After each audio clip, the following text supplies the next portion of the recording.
Today's episode is a bit of a heart-to-heart, to be honest. In a recent podcast, I talked about 3 key mistakes that I so often see so many yoga teachers make as they try to build some kind of sustainable income and business from their teaching. Do any of these resonate for you? Mistake number 1. You spread yourself far too thin. Trying to do too many things, believing that you need to welcome everyone and anyone to your classes, resulting in scattered focus and the roller coaster of reasonable numbers one week and no or hardly any students the following week. Let's face it, that's not a sustainable business model for anyone, right? And do listen to podcast 44 if this is you. Let's try and get you off that bumpy ride. Mistake number 2. You sit on the fence when it comes to making decisions about your business, taking far too long to make decisions. So nothing really changes in your business. And the result? Your business simply isn't what you imagined or you wanted it to be, and you end up feeling disheartened. If this resonates for you, just know it doesn't have to be that way. And the third mistake?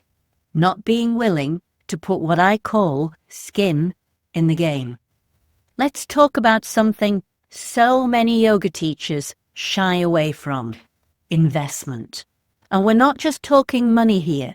We're talking energy, time, and courage, funnily enough. In this week's podcast, I'd like to dive into what it really means to have skin in the game and how to tell the difference between a careful yes and a fear-based no. Let's think about what skin in the game actually really means. It means you're not just thinking about your dream, you're backing it with time, energy, and sometimes money. It's about having a personal stake in that game, not just waiting for proof that something will work, but showing up like you already believe it will. It's about leadership, and leadership starts with how you show up for your own vision. It's about belief, not just risk. Yes, you are trying something new, and I know that can be challenging. You know, a few days before recording this podcast earlier this week, I attended a training day with my current mentor, where a key mindset principle was being discussed and reinforced. And it went like this: your business will never outgrow you. Let me repeat that. Your business will never outgrow you. Just think about that for a moment. How can any business grow beyond the limits of what you know, what you think, and what you believe? If you spread yourself too thin, dabbling with one thing after another, and listen to podcast 42 for that one, but you're not consistently following through on a carefully thought-through strategy, there is a consequence to that. If your default position is to sit on the fence and take ages to make decisions, there is a consequence to that. And if you don't trust yourself enough to invest time, energy, or money into following through with that carefully thought-through strategy, there is a consequence to that too. It's like you will become the bottleneck in your own business. It's like you're trying to press the accelerator with the brakes on at the same time. You know, here's something that I've learned massively from over 20 years of running 2 businesses of my own. When you invest time, money, and resources in your vision, you show up differently. You show that you are serious because you've made that commitment in your time, energy, and money.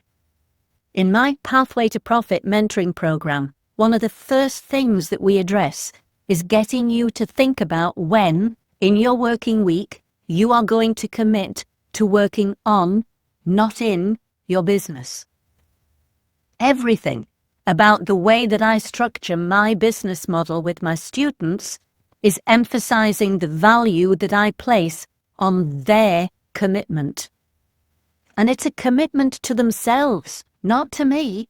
Because you and I both know if they only come to yoga now and then and feel it's easy to cop out if they've had a bad day, if they don't feel like it, or it's been a stressful day, or whatever other story they're telling themselves, you and I both know the results they get will be mediocre at best. If you don't show up for your business, if you're not willing to invest time, money, and energy in growing your business, then don't be surprised when it doesn't manifest as you hoped. Students and clients can feel that energy. They can feel that what you're doing is leading with commitment. Seriously, there's something about you showing up that helps your students mirror that energy too. Now, I want to be super clear here. Smart investing does not mean throwing your money, your time, or your energy around. It means knowing what's aligned, what supports your growth, and being brave enough to say yes when something matters. Because here's the thing. Ask yourself, what's really behind holding you back from investing? It's almost this never-ending mind tussle between what you say you want to do and feeling afraid of jumping in case it doesn't work. You get that little voice in your head that says, but what if it doesn't work? And what does that voice tend to do if you listen to it? It convinces you to do DIY for everything, or to wait another 6 months, or to stay small until someone else gives you permission. But here's the truth. No one is coming to validate your dream before you do. No one. Not even me. And I'm rooting for you all the way. I've worked with teachers who took one aligned step, took a brand shoot, a new platform, a mentor, and the way they started to carry themselves changed everything. Let's face it. Everything that you've ever taken on new in your life has been a risk, hasn't it? Everything that demands that you learn something new has no guarantees. You can go to university, you can take a teacher training course, or any other course that teaches you new skills and ways of doing things. But none of that comes with any guarantees. They don't simply hand a new job or a business to you just because you've done that course. You have to be willing to commit. You have to believe that this is possible for you. You have to not just know what the best steps are to do, but actually get out there and do it. That same business training that I alluded to earlier in this podcast also gave me another nugget that I'd like to share with you that I think is really relevant here. And it's this. Most of us have two lives, the life we live and the dream within us. And between the two stands resistance. Just take a moment. Let me repeat that one more time. Most of us have two lives, the life we live and the dream within us. Between the two stands resistance. So let me ask you, what are you resisting? What time, money, or energy do you find yourself holding back from as you try to build your business? And how might this be sabotaging your success? And here's the other thing.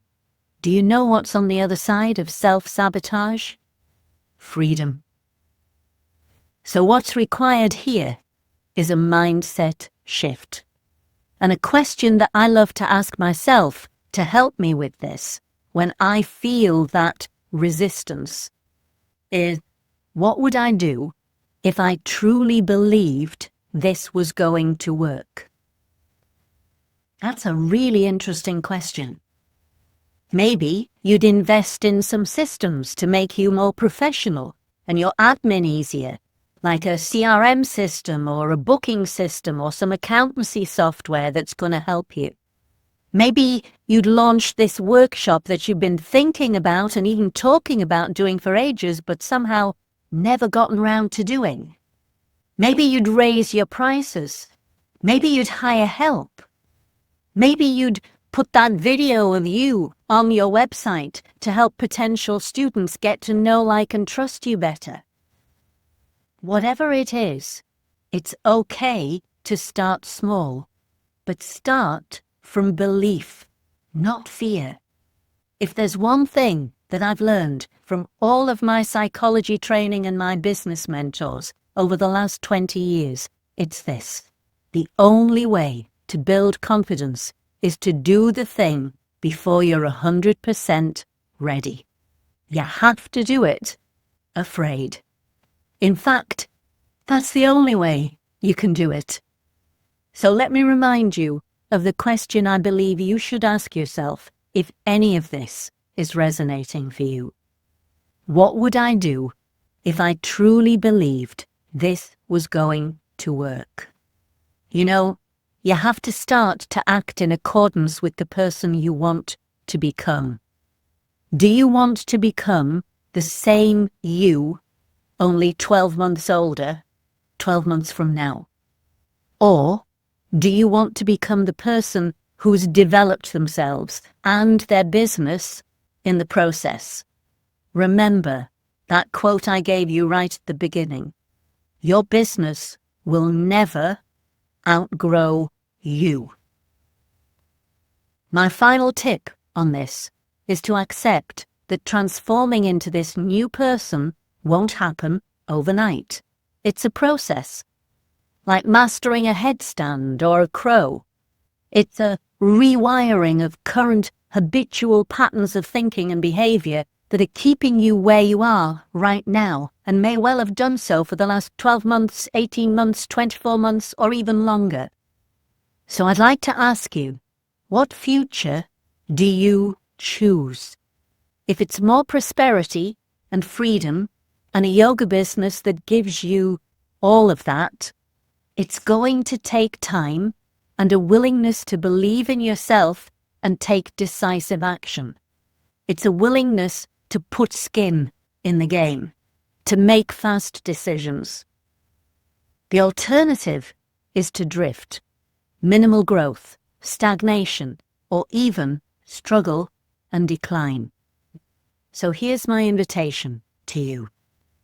Where are you holding back out of fear? And what would shift if you could decide to back yourself this week, even just a little? Maybe it's booking a call with someone who could help, and I can. Maybe it's saying yes to support or launching the class that you've been putting off. Whatever it is, put some skin in the game. That's how things begin to shift. And if this has resonated, I'd love to hear what's landing for you. And if you want more support around building a sustainable, aligned business as a yoga teacher, I'm here to help. My mission? To help yoga teachers build a sustainable £30,000 sterling or more part-time yoga business, teaching just 6 to 10 classes a week. Let's get those foundations in place. You can learn more and take a free 5-day challenge if you visit the Facebook group Yoginias Business Basics for Yoga Teachers, or contact me, DM me direct.